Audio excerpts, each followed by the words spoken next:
Chers fidèles, bonjour. Aujourd'hui, l'Évangile nous raconte la naissance de Jean-Baptiste, le fils d'Élisabeth et Zacharie, les cousins de Jésus. Une nouvelle espérance dans l'histoire du salut. Jean est le lien entre les deux testaments de la Sainte Écriture, l'Ancien et le Nouveau. Il représente l'Antiquité et la Nouveauté.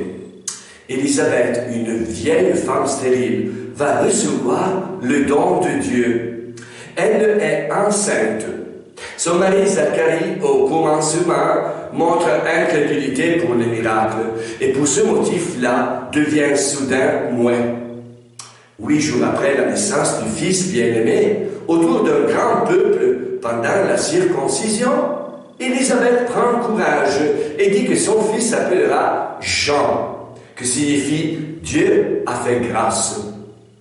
Zacharie, son mari, le confirme en écrivant le nom sur une tablette. Alors sa langue qu'avant était bloquée, liée, se délie.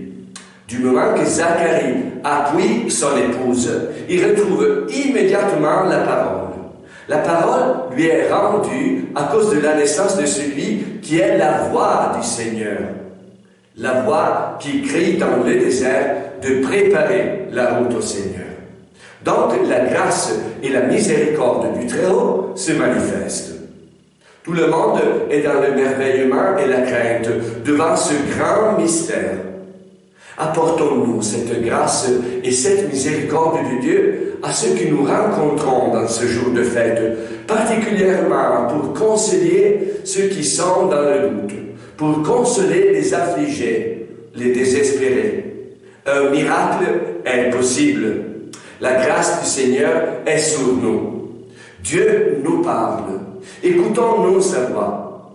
Dieu nous montre une direction à prendre, la direction du bien faire, d'aimer. Comment la naissance du précurseur du Christ nous aide-t-elle à préparer la fête de Noël? Face à l'action de Dieu dans notre vie, chaque langue doit se délier pour exprimer admiration et foi, pour annoncer les merveilles de Dieu avec une profonde reconnaissance. Exprimons-nous au Seigneur la louange, l'émerveillement, la joie de Noël qui vient. Nous prenons conscience que Dieu réalise son plan à travers nous, les êtres humains, avec les faiblesses, les pensées, les paroles, les actions de chaque jour.